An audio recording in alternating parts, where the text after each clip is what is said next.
அனைவருக்கும் வணக்கம். நான் உங்கள் அபிநேரி and welcome to my channel Venture Found Books. இந்த சேனல்ல என்னோட புத்தக பயண திட்டத்தை நம்ம பார்க்க போறீங்க.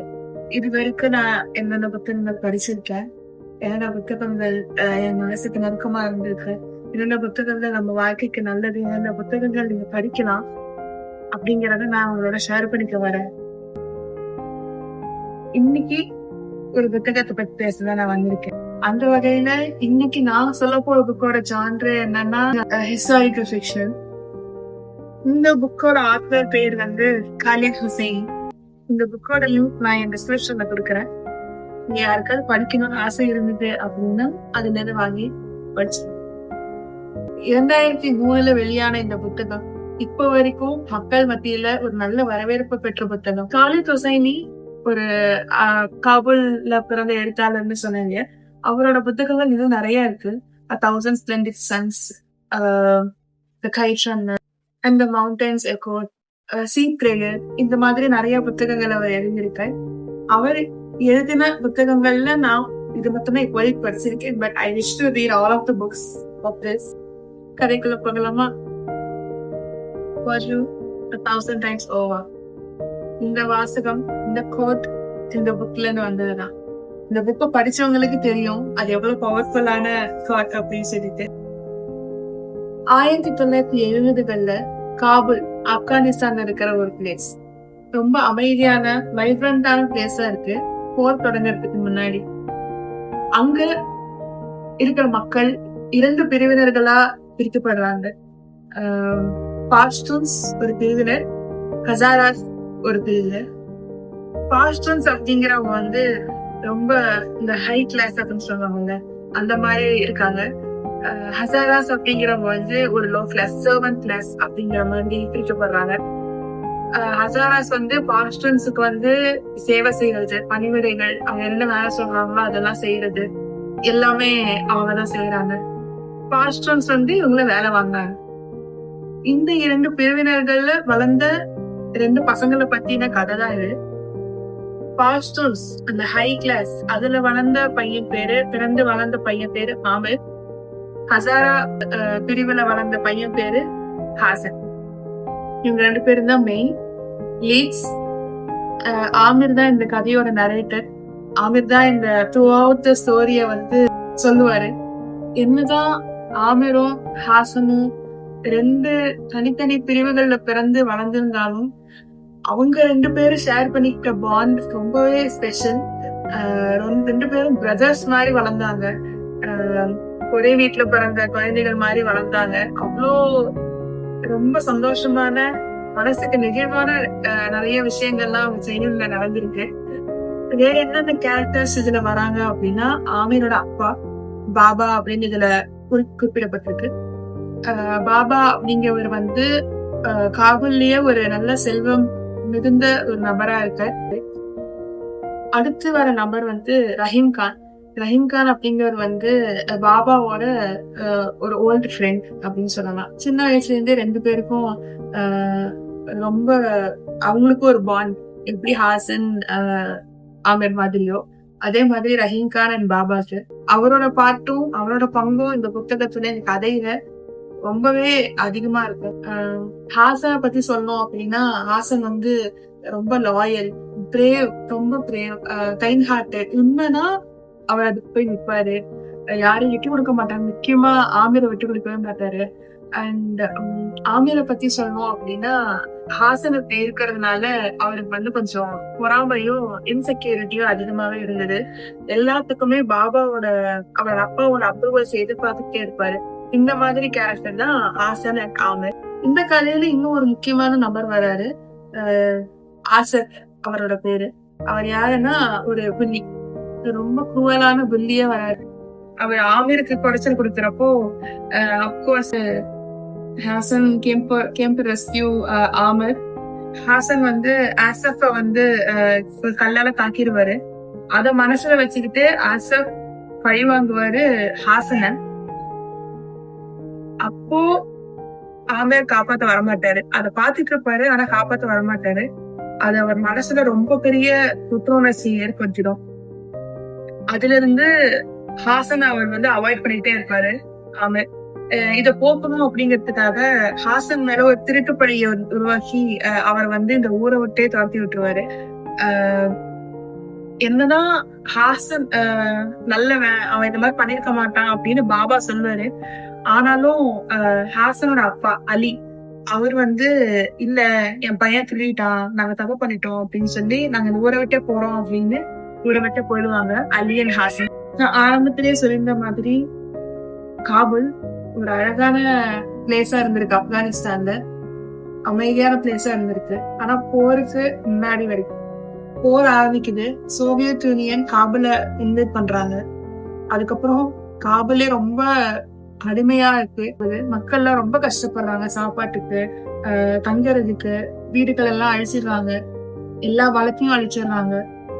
வேற வழியே இல்லாம காபுல விட்டு ஆமீரும் பாபாவும் கிளம்புறாங்க. முதல்ல காபுல விட்டு பாகிஸ்தான் போறாங்க. பாகிஸ்தான்ல இருந்து நெக்ஸ்ட் கலிபோர்னியா யுஎஸ் போறாங்க. அங்க ரொம்ப அவங்களோட பினான்சியல் ஸ்டேட்டஸ் ரொம்பவே குறையுது.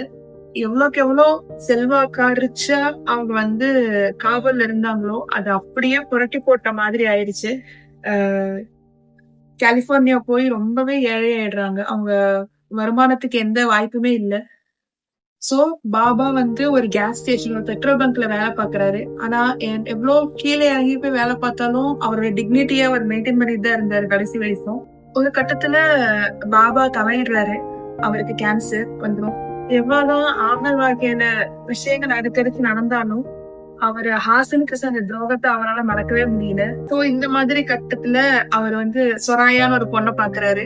அந்த பொண்ணு ரொம்ப கம்பேஷனேட்டா இருக்காங்க. பாபா இறக்குறதுக்கு முன்னாடி இவங்க 2 பேருக்கு திருமணம் ஆகிடும். ஆனா அவங்களுக்கு குழந்தை இருக்காது, they can't be pregnant. இது ஏன் அப்படின்னா ஆமீர் வந்து ஹாசனுக்கு செஞ்ச துரோகத்தினால இப்படி நடந்திருக்கு அப்படிங்கிற மாதிரியா ஒரு ஃப்ரேம் இருக்கும். ஒரு நாள் ரஹீம் கான் கிட்ட இருந்து ஆமீருக்கு ஒரு கால் வரும், please visit me to Pakistan அப்படின்னு. பாகிஸ்தானுக்கு வருவாங்க. அப்போ ஒரு லைன் சொல்லுவாரு, there is a way to be good again அப்படின்னு. that line changes the whole plot again. Rahim Khan ஆமீரை வர சொன்னதுக்கான காரணம் and there is a way to be good again இந்த வார்த்தைகளை சொன்னதுக்கான காரணம் என்ன அப்படின்னா, ஹாசனும் பாபாவோட பையன்தான். ஹாசன் பாபாவுக்கு பிறந்த பையன், ஆமீர் மாதிரி, ஆமீர் கூட.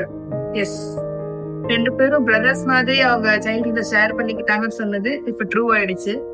இந்த உண்மைய சொல்றதுக்காக தான் ரஹீம் கான் ஆமீரை வர சொல்லுவாரு. ஏற்கனவே ஆமீர் ஹாசன் ஃப்ரெண்ட்ஸ், அதுக்கே அவருக்கு செஞ்ச துரோகத்தை தாங்க முடியாம குற்ற உணர்ச்சியில இருக்கிற ஆமீர் இப்போ இந்த செய்தியையும் அவர் காதுல கேட்டுக்கிறாரு. ரொம்பவே ஷாக் ஆகுறாரு. இந்த உண்மைய ரஹீம் கானோ பாபாவோ யாருமே சொல்லிருக்க மாட்டாங்க. இந்த விஷயம் ஹாசனுக்குமே தெரியாது. எப்படி ஆமீருக்கு கல்யாணம் ஆகுதோ சொராயா கூட, அதே மாதிரி ஹாசனுக்கும் கல்யாணம் ஆகுது. ஹாசன் கல்யாணம் ஆகி அவருக்கு ஒரு குழந்தை இருக்கான், சோரப். இவங்க 3 பேரும் ஒரு இடத்துல வாழ்றாங்க, குடிசையில. ரொம்ப ஏழையா இருந்தாலும் அவங்க சந்தோஷமா இருக்காங்க, ரொம்ப சந்தோஷமா இருக்காங்க, அவங்க வாழ்க்கை ஸ்மூத்தா போகுது. ஆனா தாலிபான் அவங்க இடத்த வந்து இன்வைட் பண்றப்போ அவங்க இறந்துடுறாங்க. Hassan and his wife were killed. Sohrab is an orphan now. Sohrab வந்து தனியா இருக்கான். இந்த விஷயங்கள் எல்லாத்தையும் ரஹீம் கான் வந்து ஆமீர் கிட்ட சொல்றாரு. சோ இதுல இருந்தே உங்களுக்கு புரிஞ்சிருப்போம் ஏன் வந்து உண்மையா சொல்லியிருக்கான். பாபா வந்து ஹாசன் இந்த செஞ்சிருக்க மாட்டான் அப்படின்னு சொல்லியிருப்பாரு. இந்த மாதிரி சில இடங்கள். அப்புறம் ஆமீர் வந்து பாபாவோட அப்ரூவல்ஸ் கேட்டுதான் எல்லாம் செய்வாருன்னு நான் சொல்லியிருப்பேன். ஸ்டார்டிங்ல நீங்க பாத்தீங்கன்னா பாபா ஆமீரை கூட விட்டு கொடுத்திருப்பாரு தவிர ஹாசனை ஒரு இடத்துல விட்டு கொடுக்க மாட்டாரு. ஒரு கட்டத்துல ஆமீருக்கே டவுட் வரும், நான் பையனா அவர் பையனா, ஏன் அவரை வந்து ஒரு ஹசாராவை போய் இப்படி சப்போர்ட் பண்றாரு நம்ம அப்பா அப்படின்னு சொல்லி இந்த மாதிரிதான் நினைச்சிருப்பாரு. கடைசியில அவர் சந்தேகங்களுக்கெல்லாம் விலை கொடுக்கற மாதிரி இந்த நியூஸ் வரும். என்னதான் இந்த விஷயம் ஆமீருக்கு ரொம்ப ஷாக் ஏற்படுத்தினாலும் அவர் மனசுல இருக்கிற ஒரே ஒரு எண்ணம் இப்ப என்ன அப்படின்னா, சௌரப காப்பாத்து. சௌரபும் தாலிபான் கிட்ட மாட்டிக்கிட்டு இருக்காரே தவிர அவர் இன்னும் சாகல. அவர் இப்ப அனாத. ஆமீர் அவர் செஞ்ச பாவத்துக்கான பரிகாரத்தை தேடுற மாதிரி சௌரப காப்பாத்தி கொண்டு வரணும் அப்படிங்கறத அவரோட ஒன் மிஷனா இருக்கு இப்போதைக்கு. அதனால அவரும் காபுலுக்கு போறாரு, which is now Taliban control. அவர் காபுல எவ்வளவு அழகா எவ்வளவு ரசிச்சு அவர்களை வாழ்ந்தாரோ இப்ப காபுல் அப்படியே ஆப்போசிட்டா இருக்கு. சௌரபும் தாலிபான் கிட்ட இப்ப மாட்டிக்கிட்டு இருக்காரே தவிர அவர் இன்னும் சாகல. அவர் இப்ப அனாத. ஆமீர் அவர் செஞ்ச பாவத்துக்கான பரிகாரத்தை தேடுற மாதிரி சௌரப காப்பாத்தி கொண்டு வரணும் அப்படிங்கறத அவரோட ஒன் மிஷனா இருக்கு இப்போதைக்கு. இப்படி இருக்கிற நேரத்துல ஆமீர் சௌரப கண்டுபிடிக்கிறாரு அங்க ஒரு ஆர்பனேஜ்ல. அங்க யாரு சௌரப கடத்தி வச்சிருக்காங்க அப்படின்னு பாத்தீங்கன்னா அசப். யாரு ஹாசன சின்ன வயசுல அசால்ட் பண்ணாங்களோ அவங்க அகெயின் அவனோட பையனையும் சிறப்பிடிச்சு வச்சிருக்காங்க, அடைச்சு வச்சிருக்காங்க. இத கண்டுபிடிக்கிற ஹாசன் அவரு ஃப்ரெண்டு ஹாசன், அதாவது அவர் தம்பி ஹாசனை எப்படி அவரு விட்டு கொடுத்துட்டாரோ சின்ன வயசுல, இந்த தடவை அவர் விட்டு கொடுக்க மாட்டேன் அப்படின்னு சொல்லி சௌரப காப்பாத்துறாரு. அதுக்காக அசப்போட ரொம்ப கொடூரமா ஒரு ஃபைட் பண்றாரு. அவர் விடவே இல்லை. ஒரு கட்டத்துல சௌரப் என்ன பண்றாரு அப்படின்னா அந்த ஸ்லிங் ஷாட் சொன்னல இந்த ஏத்து அடிக்கிறது, அதை வச்சு அசப்ப அடிக்கிறாரு. which brings back the old memories of Haasan ஆமீருக்கு. இந்த ஒரு ஹாப்பி நோட், இந்த ஒரு ஃபைனல் நோட்லயே அவங்க 2 பேரும் கிளம்புறாங்க காபுல விட்டு. ஆமீர் என்ன பண்றாரு அப்படின்னா சௌரப பாகிஸ்தானுக்கு அழைச்சிட்டு வரணும் அப்படின்னு பாக்குறாரு. ஆனா சௌரப் அத்தனை வருஷம் காபுல்ல தாலிபான் கிட்ட இருந்ததுனால ரொம்பவே ஒரு டிராமடைஸ்ட் ஆகி இருக்காரு. இந்த வார்த்தையுமே பேசல. சூசைட் அட்டெம்ப்ட் எல்லாம் கூட பண்ணுவாரு. அந்த இடம் ரொம்பவே கஷ்டமா இருக்கும்னு. என்னதான் இவர் கூட்டிட்டு வந்துட்டாரு ஆமீர் அவரை கூட்டிட்டு வந்துட்டாரு சௌரப அப்படின்னாலும் சௌரப் ஒரு சின்ன வருத்தம், சின்ன பயம் இருந்தது, எங்க நம்ம திரும்பி அந்த நரகத்துக்கே போயிடுவோமோ அப்படின்னு. அதனால ரொம்ப பயந்தாரு. ஆமீரோட வார்த்தைகள் எதையுமே அவர் கண்டுக்கல. அண்ட் அவருக்கு உள்ள இறங்கல. அவர் ரொம்ப பயந்தார், எங்க நம்ம திரும்ப அந்த ஆர்பனைஸுக்கே போய் வித்துருவாங்களோ, போயிடுவோமோ அப்படின்னு. Amir he plans to adopt Sohrab தத்தெடுத்துக்கிறதுக்காக பிளான் பண்ணுவாரு. சொராயா கிட்டயும் சொல்லுவாரு. சொராயாக்கு ரொம்ப சந்தோஷமா இருக்கும். யூஎஸ் கூட்டிட்டு போறதுக்கு ரொம்பவே போராடுவாங்க. என்னென்னமோ சொல்லி தடுக்க பார்ப்பாங்க ஆமீர சௌரப கூட்டிட்டு போறதுக்கு. ஒரு வழியா கடைசியில அவர் அடாப்ட் பண்ணிட்டு 2 பேருக்கு விசா எடுத்து அவர் யூஎஸ்பி கூட்டிட்டு போயிடுவாரு சௌரப. ஒரு இடத்துல கைட் பிளேயிங் நடக்கும், அங்க சௌரப கூட்டிட்டு போவாங்க. சௌரப் என்னதான் இருந்தாலும் அந்த டிராமால இருந்து இன்னும் வெளியே வந்திருக்க மாட்டாரு. he will be quiet and ரொம்ப கம்போஸ்டாவே இருப்பாரு. இந்த கைட் பிளேயிங் அவர் கொஞ்சம் காபுல் நினைவுகள், அவங்க அப்பாவோட இருந்த நினைவுகள்லாம் கொண்டு வரும்னு சொல்லி ஆமீரும் பட்டம் விடுவாரு.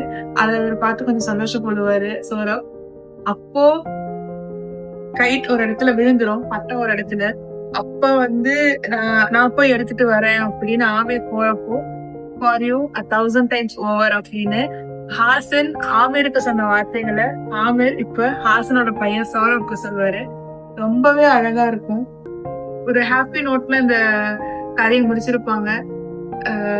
Finally Sohrab is living with Amir and Soraya, a beautiful family in US. இந்த புக்ல நான் சொன்ன பிளாட்ஸ்ல உங்களுக்கு எந்த பிளாட் ரொம்ப பிடிச்சது அப்படிங்கறத கமெண்ட்ஸ்ல சொல்லுங்க. இந்த புக் ஏற்கனவே படிச்சிருந்தீங்கன்னா உங்களோட கருத்துக்களையும் கமெண்ட்ஸ்ல சொல்லுங்க. இந்த கதையில இருந்து நான் என்ன எடுத்துக்கிட்டேன் அப்படின்னா, we can't undo our past. நம்ம பாஸ்ட் நம்மளால மாற்ற முடியாது. நம்ம எவ்வளவு தப்பானவங்கள வேணா இருந்திருக்கலாம், எந்த விஷயத்துல வேணாலும். பட் ஒன்ஸ் நம்ம அதை உணர்ந்ததுக்கு அப்புறம் ஃபியூச்சர்ல என்ன ஆக போறோங்கிறத நம்ம தான் சூஸ் பண்ணுவோம். இந்த புக் பத்தி நீங்க என்ன நினைக்கிறீங்க அப்படிங்கறத கமெண்ட்ஸ்ல சொல்லுங்க. உங்களுக்கு எந்த புக் அடுத்து நீங்க சொல்லணும்னு நினைக்கிறீங்களோ அதையும் கமெண்ட்ஸ்ல சொல்லுங்க. Happy reading. அடுத்த புத்தகத்தில் சந்திக்கும் வரை உங்களிடமிருந்து விடைபெறுவது உங்கள் அபிநய தமிழராமன்.